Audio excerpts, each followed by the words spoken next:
All right. Um, Part 4, Institutional Horror Thorns.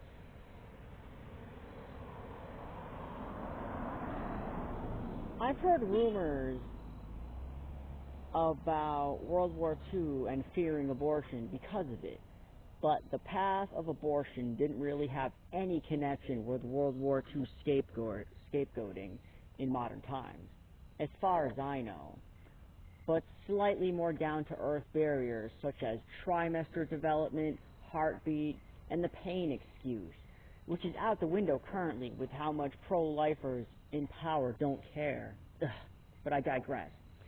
Modern states, federal system, and Supreme Court making the worst decisions, such as the ones I've gone over in the Buck v. Bell case in 1920s, and the Congress passing the Hyde Amendment in 1976, ending Medicaid while stripping abortion funding. Ronald Reagan making it illegal for non-government officials to perform abortions, despite the Roe v. Wade ruling making anti-abortion unconstitutional in a majority of states via 7-2 Supreme Court decision. Bill Clinton repealing the restrictions of the Hyde Act in 1993. The Autonomy law was passed to George W. Bush as he brought back the restrictions. Then Obama said yes and Trump said no. In terms of playing with bodies, it's that simple. These modern attitudes of anti-abortion, while more women were allowed to speak out, definitely coincide with the tail end of the eugenics movement in America, for the privileged demographics anyways. But you can't deny that citizenship and naturalization laws made it easier for people as a whole, though. So it's not all doom. This is America, obviously.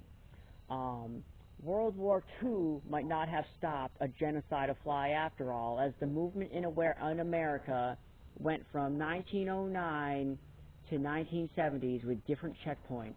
Quote, overall, according to one 1989 study, 31.6% of American women without a high school diploma were sterilized, while only 14.5% of white women of the same educational status were sterilized. Source, bartering from the bench. A Tennessee judge prevents reproduction of social undesirables. Historic analysis of involuntary sterilization of African American women. Georgetown Journal of Law and Modern Critical Race Perspective. Political progress was very thin after World War II, but the blood was thick to settle like the demographers would want. 150,000 African American women between 1933 and 1974 sterilized, and thousands of Native Americans, about 10% of the men, all for the background population management. The modern hand of Jim Crow as eugenics followed different paths, to madhouses and colonies, switching to imprisonment in California, as emphasized in the beginning of the book Eugenic Nation.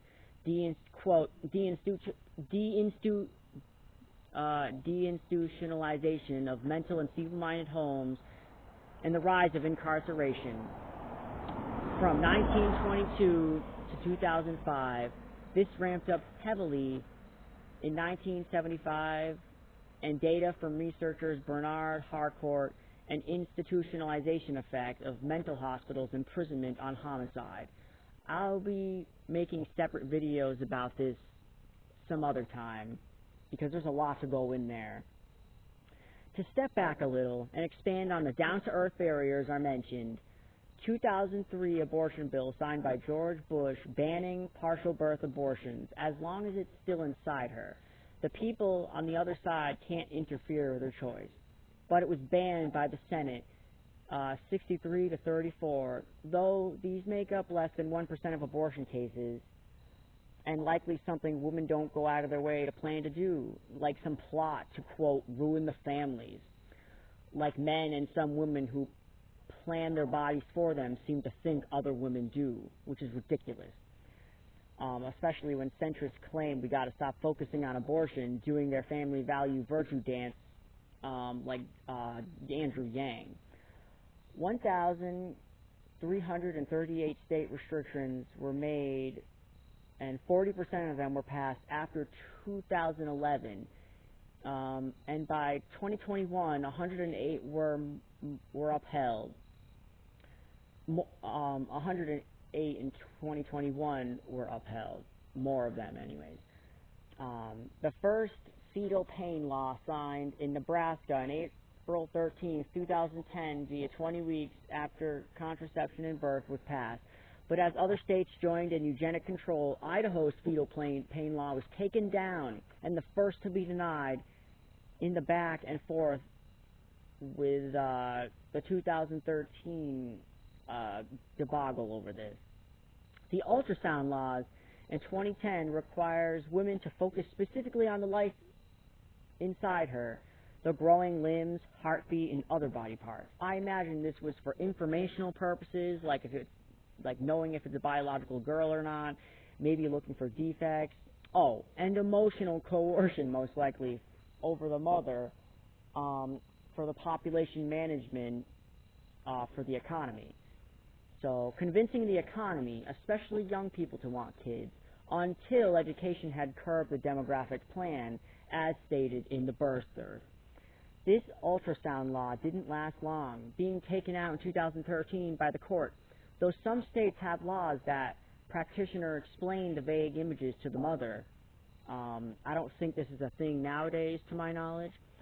50 years of Roe and the right to abortion was internally a struggle for women everywhere. There were always people attempting to strip their freedom or remove the people entirely at the same time. It showed that the Republicans never wanted to give it to them. It's as if the 50 years was a Cold War period, always on their toes for the next big restriction. Nobody expected that in the 2020s, Roe versus Wade would be stripped without the ability to codify. Trigger laws as a euphemism for states' rights, likely not hyperbole when it comes to human rights violations. The white pro-life Republicans only recently crying out, quote, "Make unborn babies great again." Our current leader, Joe Biden, is absolutely right to say the MAGA type of Republicans in power in America are seen as semi-fascist. It's sad Joe went easy on the comment for optics, but these people must be called out. Now, I'm no fan of Joe Biden, but, just saying the truth when it needs to be said.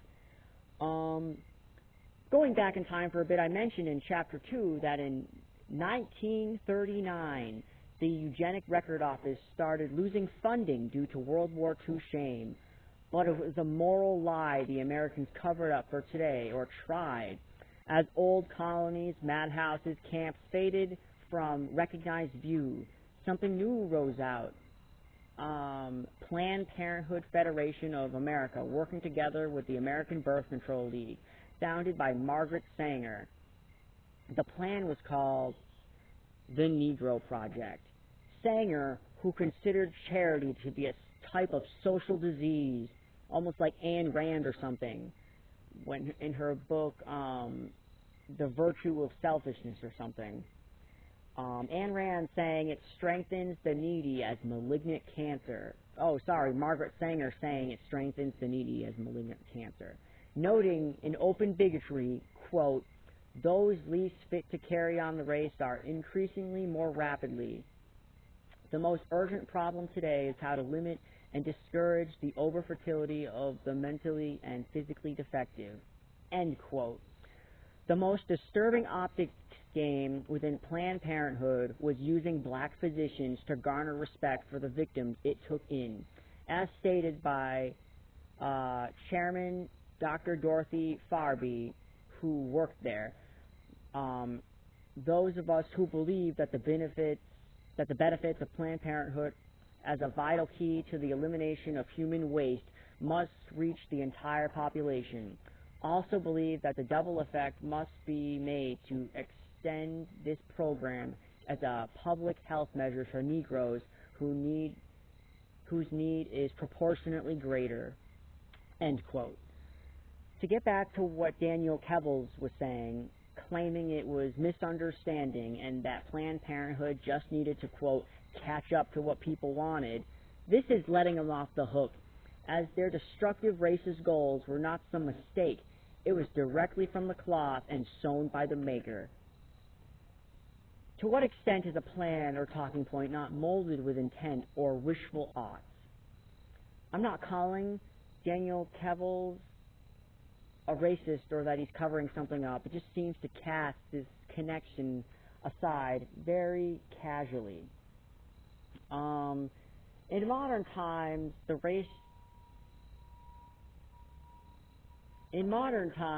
racial aspect of this isn't what's the focus, and Planned Parenthood is stable as a human right these days for the most part. History will leave people uneasy, of course. It's the overall choice to wield the power not as a weapon, but as full access over bodily autonomy that's been handed over and pulled away, mutilated against women's consent. Women should be validated for this power, unleash the sword when they want, for their own bodies, not women making the choice for others. If you hadn't realized or can't see nuance, stubborn in your standing in your ground, pro-life clearly means different things to people, as does pro-choice, in my opinion, from what I've been reading. The white mutilation pro-life / pro-choice versus minorities that get crossfired and all this who don't want to be mutilated. The language of pro-life colloquially means the Nazi energy we have to fight against and defeat, and any other meanings are swallowed whole by the darkness we can't ignore. Somewhere this became blurred in political battles over women's bodies, the power structures holding the autonomy sword shakily with sweaty hands, promising them it won't hurt, vote for me, etc. But I still stand my context ground with what pro-choice should ultimately mean with no strings attached, consent. But freedom wasn't meant to be the plan, as I'll touch on in Chapter 5. While conservative pro-life utilized the difference of pro-life... Oh, sorry about that. White conservative pro-life utilized the difference of pro-life and family values that immigration bring, despite the motive being different with family structure. Conservatives use optics of pro-choice from the liberal or left to cause outrage to bolster their cause out of context. I bet you they blame the separation of families on Democrats too and on the left. I bet you conservative immigrants and people who are seeking asylum are no longer voting for conservative, or they should absolutely not. It makes no sense. Even if the liberals and the left come off virtue signaling for diversity, they are still they aren't the ones putting you in camps for the most part. The conservatives are literally the ones people sending out people to islands, expecting them to just be stranded. Obviously, this wasn't the case in the long run, because even people who aren't rich on Martha's Vineyard were willing to take care of them and, make sure they have what they need. Anyways, outside of abortion, to get to an in general attribute of discrimination, all of us are placed in a caste. Don't get me wrong. If my studies had focused on the discrimination of the Irish, Italian, etc., I am sure I would be just as mortified. Italians weren't free from mass hangings in America, so I acknowledge this weight. But most classical immigrants got pulled in as white plus financial success, while African Americans will never achieve the white caste. Not that they need to, not that they should ever try and virtue signal for the white caste, but historically they kind of have. I guess I'm Polish, I don't know, but either way, my nonchalant attitude about my place IMO suggests the type of privilege, as I clearly have the option to not feel like something intense was taken from me or hiding from me, and I don't really feel like I was ever otherized in a racial way at all. Like most white people, when they're not complaining about their society being overrun by immigrants and their place being replaced. It's ridiculous. They don't have anything to really complain about. Along an individual basis, I'm sure anyone could not care about their place, so there is no specific monolith way of reconciling our origins. But African Americans have been put severely under a microscope. Every part of their body is analyzed to the point of obsession in our society in the past, and still today, I imagine. You could find any random study from today and back in the day about such as the color of African brains, I guess. Quote, the color of the Negro brain is darker than that of whites, and its density and texture are inferior. Which I don't even know what the fuck that means. Inferior texture? What? And this was coming from some odd paper that I found off a documentary. They go on about an extra muscle in the legs of African Americans, and society still loves this one and goes on about it. And the neglect that African Americans receive from white hierarchy being seen as ambiguous, up in the air, nurture versus nature, as the medical system thought infant mortality was predestined. Fetal hands and face and feet are analyzed, such as Table 4 of this study that says, quote, differences between the feet of white and black fetuses and white hands and faces. Okay, this actually surprised me. Like, who the hell is going out of their way just separating fetuses like this?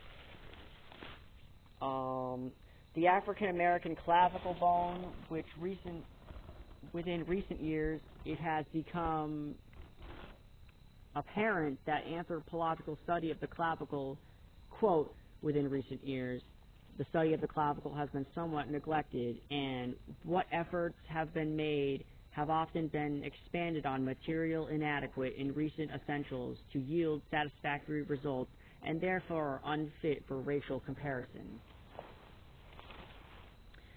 The differences and harm done become, when it comes to the caste system, the differences and the harm done become cemented and telephoned into culture as myths of biological attributes, written by the institutions that bled them raw to begin with. It's a shame, actually, smart and helpful people got stuck in the racism of the day.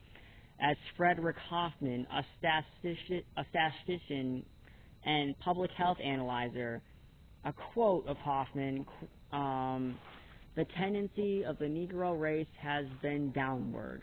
This tendency must lead to its still greater mortality, and in the end cause the extinction of the race. And this is from Race Traits, written in 1866. It seems like smart people like Hoffman just ignored poverty or the experimental medical apartheid